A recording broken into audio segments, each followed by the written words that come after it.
Hey, welcome back to the Fantasy Football Game Plan. It's week 13 and it's Thanksgiving. We're back on one of the biggest DFS slates for this week. It's a 3-game slate. I love this day. Thanksgiving is so much fun.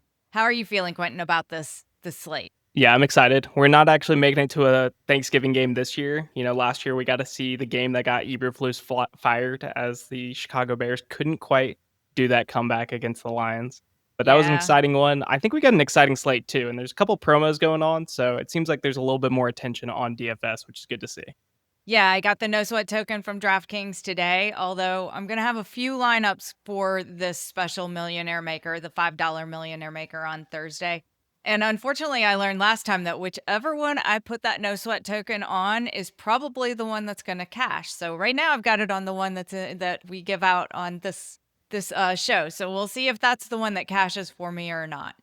That's a lucky one. And yeah, nothing beats just being completely stuffed from Thanksgiving food and then sweating some games in the third game, hoping you can hold on to your spot in the tournament.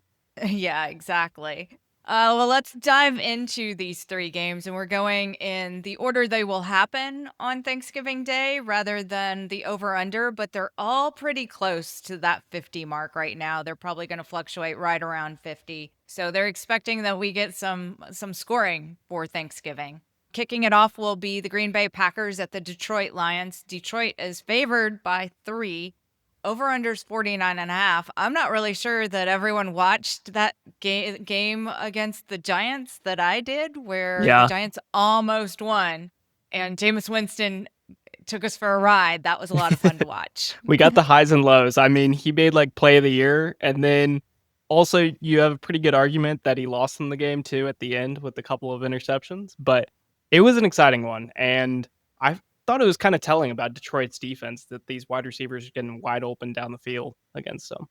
Yeah, they were. Can that translate to anything for the beat up Packers? We have lots of injury questions surrounding the Packers. We're going to be wondering if Josh Jacobs is going to make this game, Jordan Reed, Matthew Golden. I kind of lean that they all miss again. How about you?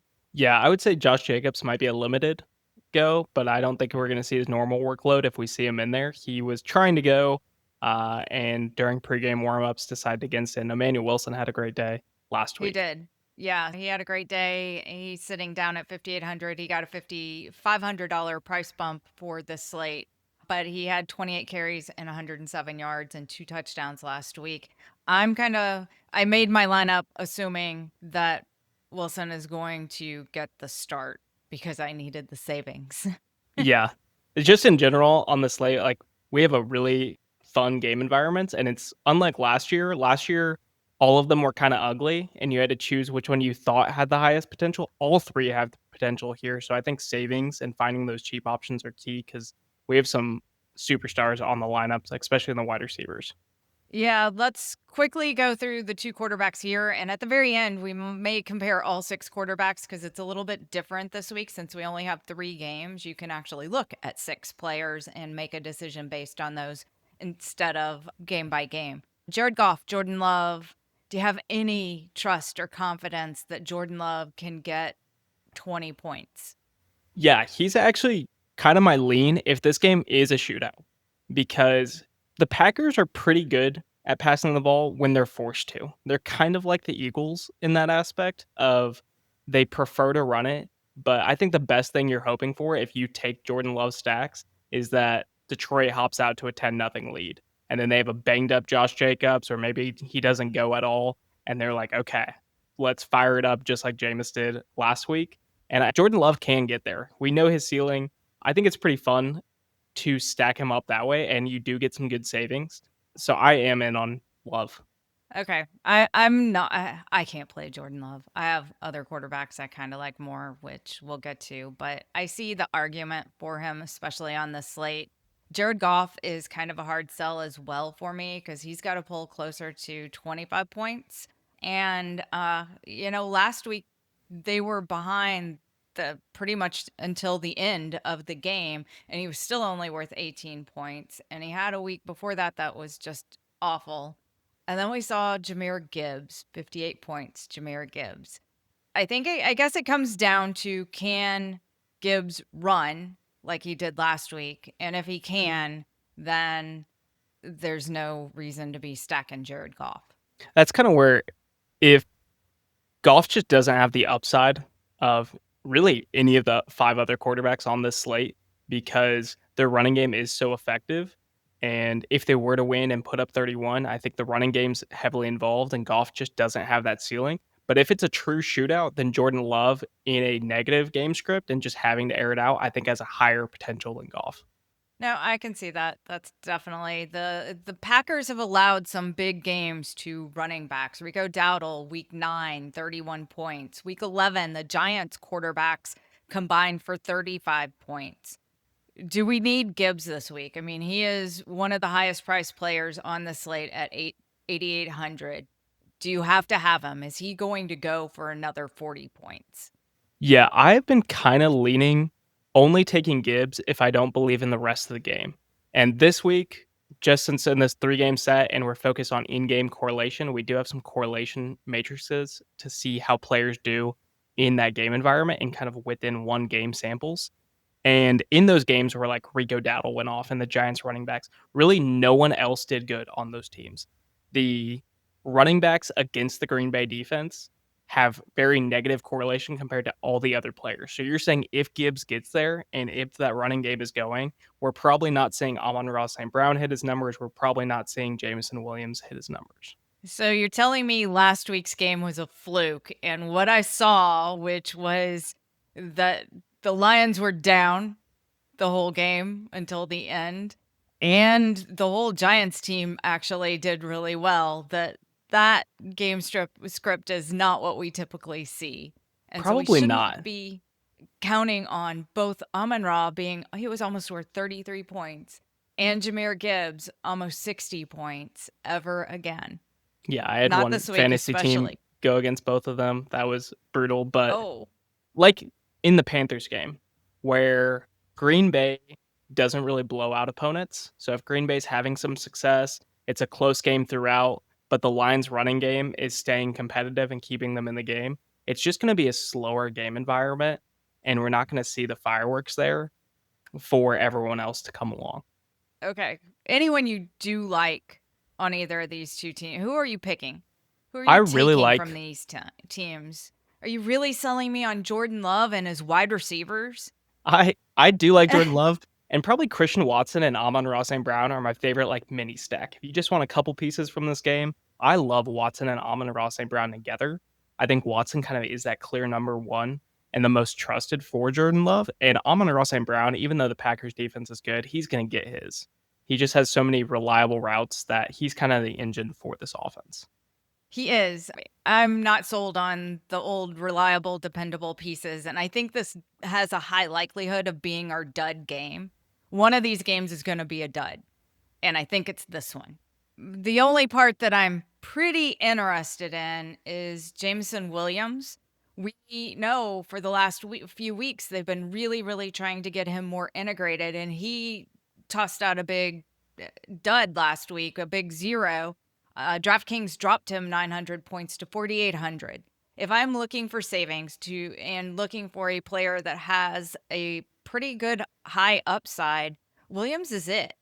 Yeah, he had a huge play that was called back on a penalty too. So they are trying to get him involved. And in a slate where you're looking for those savings, I think he's a good call.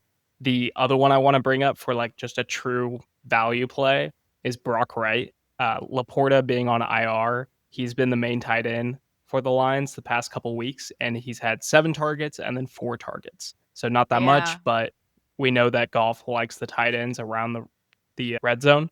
So you really just want him to fall in the end zone at 2,800. Yeah, watch that injury report though, because he didn't practice on Wednesday and he has a neck injury. So that's a little bit concerning. Those usually don't go well, especially on a short week. I don't know who the next tight end is for them, but definitely something to keep an eye on. This whole game has injury potential. I also looked, the Lions they're the only ones out this time on as of recording this on Wednesday, and the entire offensive line for the Detroit Lions was on their report as either a limited practice or did not practice. Yeah, So recording this that on has Monday me, on the short week. yeah, That has me not Wednesday. I'm so so used to Yeah. Wednesday. Yeah, Monday. But it's still a short week, and that's got me pretty well concerned. A number of them were on there last week as well, and they ended up playing, but I'm not real sure what's going to happen this week, especially with Brock Wright. Yeah. So something to monitor later in the week. Also, for the one player prop in this game, I'm with you on the unders. I actually want Jahmyr Gibbs under 14 and a half rushing attempts. And there's a couple outs for this. One, the Lions are successful and they're able to get Montgomery more involved. They've been trying to get him more involved, but they've just been down in these games. The other one is that the Packers get up and that they just start using Gibbs more as that wide receiver like we saw last week. So I think those are your two outs, and I like the under 14 and a half. Yeah, I like that one too. All right, let's move on to the next game, which we're going to Dallas. So we've got the Kansas City Chiefs at the Dallas Cowboys. Kansas City is favored by 3.5. Over under is 51.5. Both these teams coming off big wins last week, with Kansas City beating the Colts and Dallas taking down the Eagles in kind of stunning fashion. Were they both in OT, or did Dallas get it done the regulation? I I can't. think Dallas went to overtime as well. I'm pretty Okay. sure. I'm not sure. The I don't know. OT and then a short rest afterward. Yeah.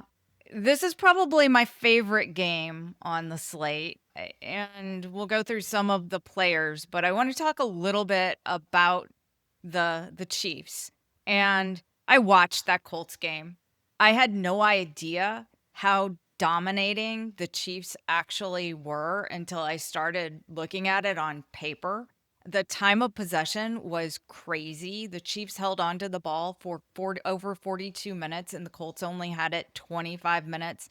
In the fourth quarter, the Colts only had it 3 minutes of that Yeah. entire quarter. The Chiefs' plan to that game was, if you don't have the ball, you can't score. And we're just going to keep it away from you. And that was how they attacked it. The other thing they did that we don't think about is they ran the ball 41 times.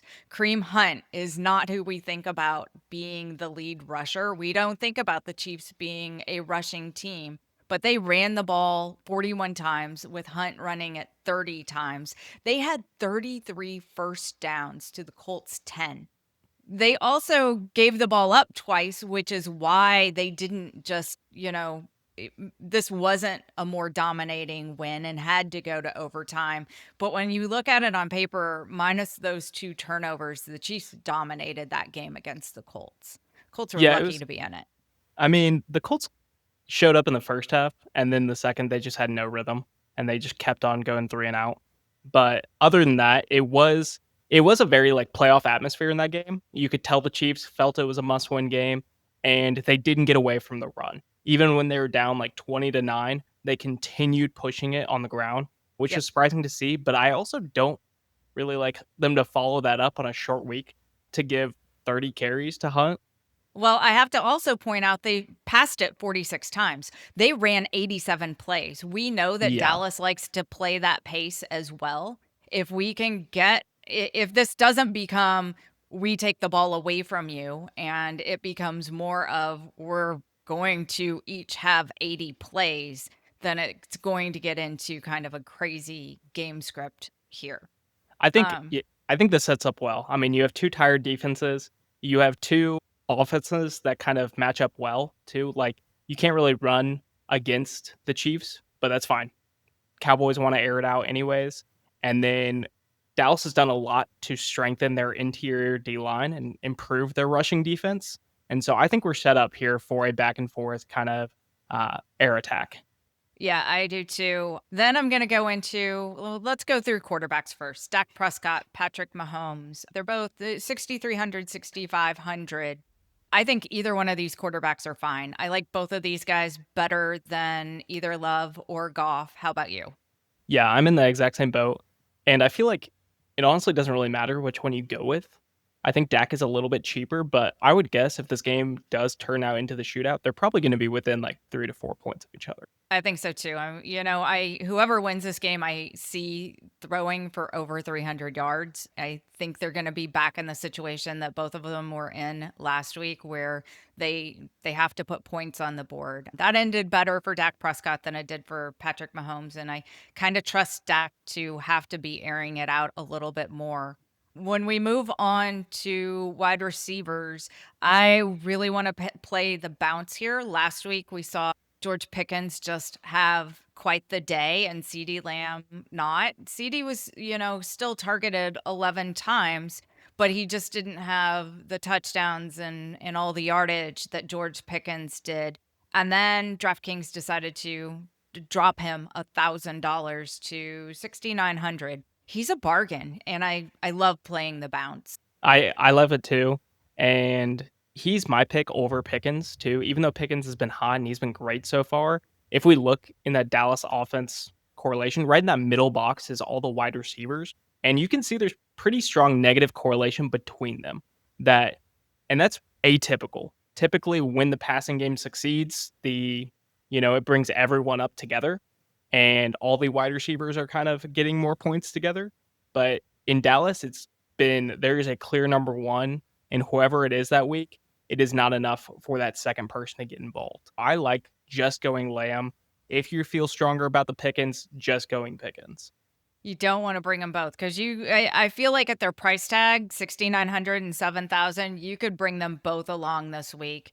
And I don't know, on the limited slate, I feel like it's not as big of a risk to ensure that if one of them does go off, that you're getting all the points. Because if you took both of these last week and it was 14,000, then it would have ended up, 43, 40, 44 points. It would have been okay. Yeah, but And on a small slate, on a small slate, there's not too many options. There's just the weird thing about the slate is there's so many top end wide receivers in particular. We're talking about Ja'Marr Chase, Amon-Ra St. Brown, CD Pickens, yep. and Rashee Rice. It's kind of Yeah. crazy. I like Kareem Hunt. I think they will try to run him again. Teams have been successful running the ball against the Cowboys. And I think that it's going to once again be the Chiefs' game plan to have very long, sustained drives and try to control this game and not let it get into that shootout if they don't have to. And they do that by running Kareem Hunt. So if they sense they have any success running Kareem Hunt, they will just try to eat up the clock and win this game, I feel like. Don't know if that's going to happen. I don't see that Javonte Williams is going to have a good day. I mean, they held Jonathan Taylor to 58 yards, and most of that half of it came on one play. He had one 27-yard run. So the Chiefs defense knows how to shut down the run. What about Rashee Rice? So Yeah, his hamstring. his hamstring worries me because he came out for a couple plays. He did end up coming back in the game, which was good to see, but hamstrings just linger. They're not going to go away. And once you kind of mentally know it too, especially for the type of wide receiver Rashee Rice is, he's very short yardage, quick movements. I think of the bigger contested catch wide receivers can get away with it a little bit more, but I am worried about that injury for Rashee Rice. How do you read it?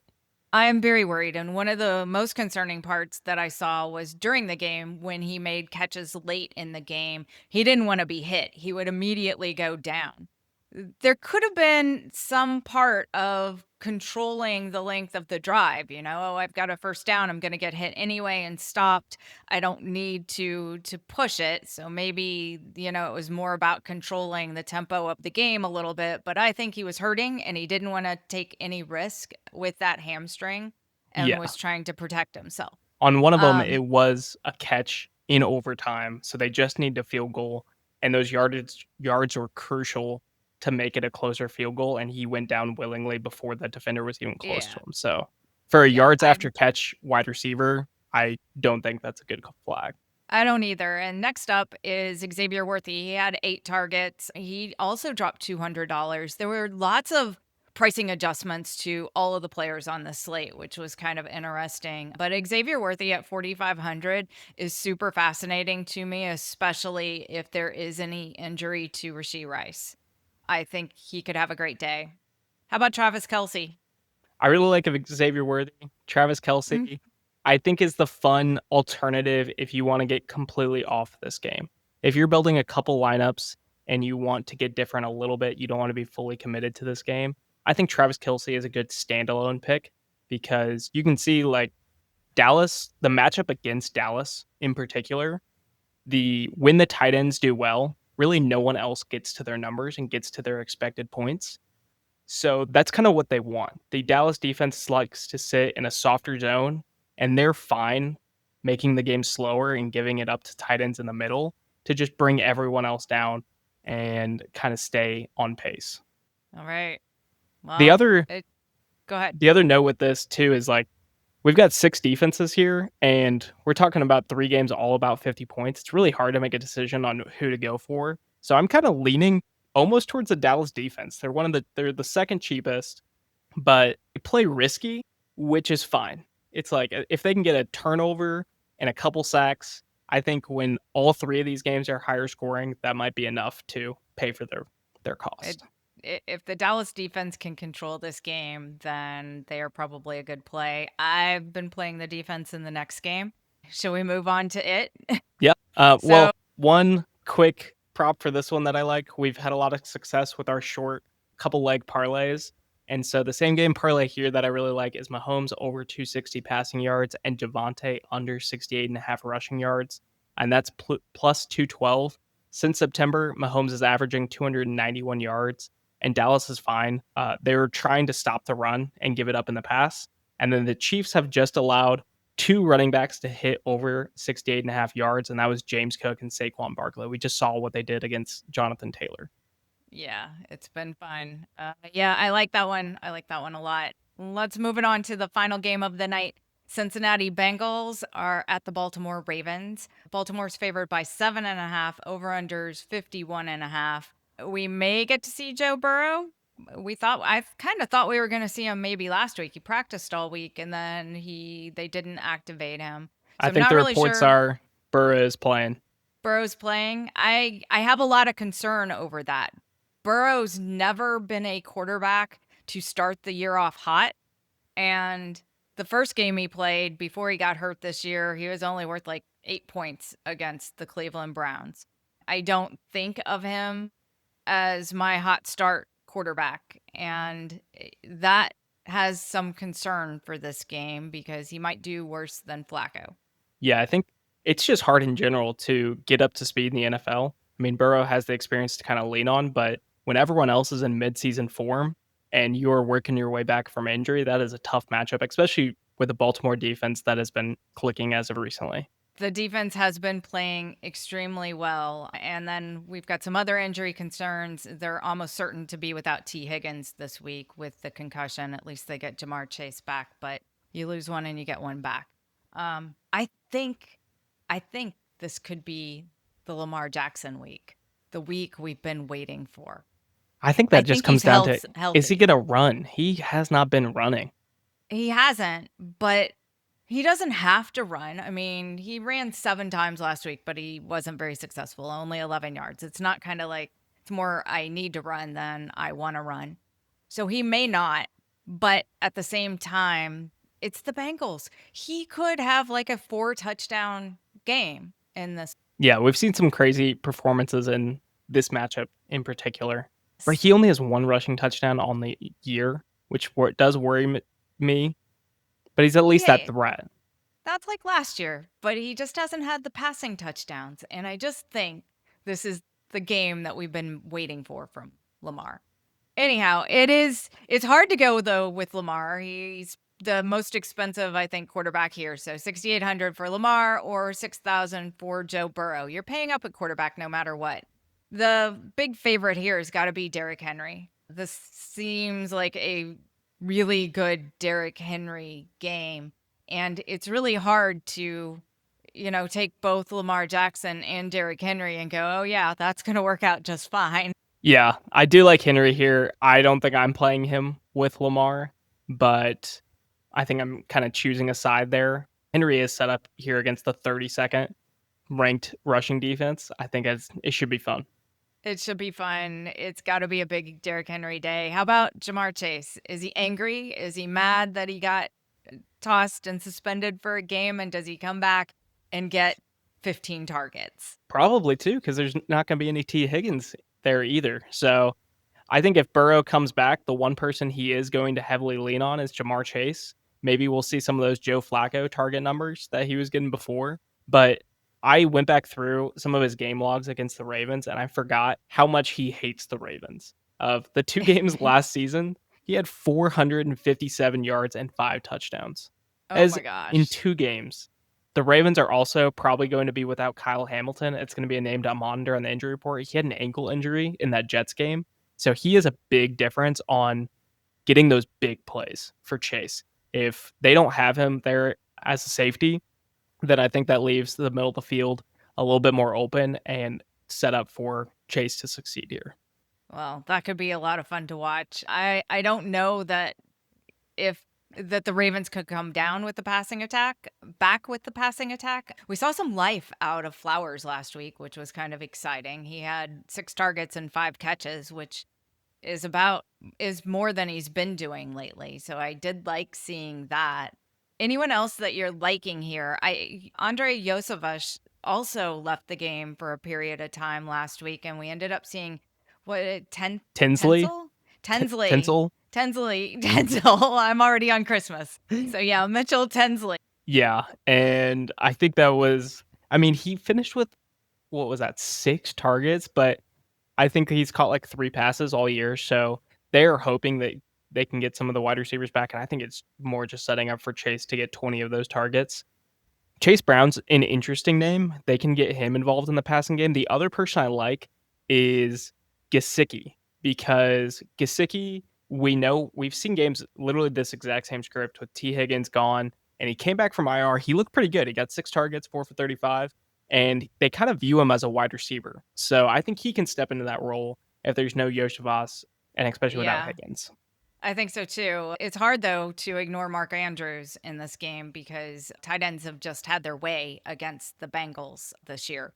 So I'm loving some Mark Andrews in all the lineups at 3600. I'm actually going for the other Ravens tight end. I've been all over Isaiah Likely as a good way to get different, and that's one of the hardest things in these 3 game slates is just finding enough different combinations. And so I like Likely at 2,800. He's not going to get clicked a lot with Mark Andrews' success, but he's their second tight end. The Ravens run the second highest rate of 12 personnel in the NFL, and they also pass 58% of the time in those packages. The Bengals are the league worst in EPA per pass against 2 tight end sets. So I think he's also the worst blocker of the two. So at least he's going to be running the routes, and Mark Andrews is going to be the one blocking. So I like Isaiah Likely as kind of a good I think changeup. I've always liked Isaiah Likely, and they still need to figure out who they're keeping or if they're keeping both of them. So it's kind of time to start doing that. And they haven't been playing Isaiah Likely quite as much in here. So this is a great game to do that. He may be a way, like you said, to get different, but both tight ends are definitely bargains on the slate at 2,600, 3,600, especially when you're looking at Kelsey sitting at 5,000. Yeah, I think you can run your own 12 personnel in this game and either take both tight ends or like a Likely slash Andrews with Gasicki on the other side. All And right. that's the way you What can get your savings for your key players. Before we move on to lineups, what is the prop for this game? It's following Likely for his longest reception. If you watch the New England Cincinnati game, that's that matchup of the tight end in the slot running these deep middle routes. And Hunter Henry was destroying them. I like Isaiah Likely over 15.5 for his longest reception, minus 110. All right. Let's move on to lineups. I am going Dak Prescott, George Pickens, and CeeDee Lamb. I know you said not to do that, but I'm going to ensure that I get all of those points with both those wide receivers and take Dak Prescott. I am going Derrick Henry and Emmanuel Wilson. I'm assuming that Josh Jacobs is not playing this, obviously, for this lineup. Then for my other wide receiver, I need to save some money, so I'm taking Jameson Williams, and Mark Andrews is my tight end. I don't have a lot left to spend, so I'm hoping that Xavier Worthy can round that out for me and that there is something a little bit wrong with Rashee Rice and they have to depend on Worthy a little bit more. And then the Ravens defense. Maybe we get a rusty Joe Burrow or we've got Flacco when they're throwing the ball. Yeah, one thing I noticed about both of our lineups here is we are both staying away from Burrow and Jahmyr Chase. Jahmyr Chase worries me a little bit. I'll probably have some exposure to him going into Thursday just because of his true number one ceiling. But in my lineup, I focused on the Dallas attack as well. I just kind of went slightly different. I went with Prescott, Lamb, and Ferguson. And then cheaper pieces from Kansas City. I actually went with the rookie Brashard Smith at 4,200 because I kind of had to for the savings. But he was involved in the passing game, and this is more of a knock against Hunt. If he's less involved in the one game sample, we're really just looking for Brashard Smith's receiving touchdown here. And then Xavier Worthy. So no Rashee Rice. I think he'll be a little bit banged up. I think he'll still be out there and maybe running some decoy routes to free up Worthy. And then my pay up options. So I do kind of have that mini stack in the Detroit game of Christian Watson and Amon-Ra St. Brown. And then Derrick Henry as my lone piece in the night game. Well, actually, to pair with the defense in the night game. Yeah, I think Derrick Henry may be probably 80% owned. He's Yeah. going to be probably the chalk on the slate for sure. It's hard to avoid it though, because there are so many key players on these six teams. But that's something to monitor. All of these injury concerns that we've highlighted, you've got to check on. We're recording this on Monday. Hopefully, we've kind of gone through a good review. But those injuries need to be monitored. And then as we get closer, we'll get some ownership projections. One thing that's Thanksgiving too is it does provide you a window of time to swap your players in between the games. So you actually have more Yeah. information. If you want to go to the safer options, if you already crushed it in the first two games and you want to switch into the Derrick Henry instead of Jahmyr Chase because you're feeling safer about that, that can help you preserve a lead. Or if you need to catch up and you want to say, I'm way behind. This lineup's kind of in the middle, but I'm not going to catch people with Derrick Henry. Screw it. I'll go Keaton Mitchell and then Jahmyr Chase to give me my true ceiling. There you go. All right, that's it for our Thanksgiving DFS review. Drop your favorites in the comment and hit the subscribe button. And happy Thanksgiving, everyone.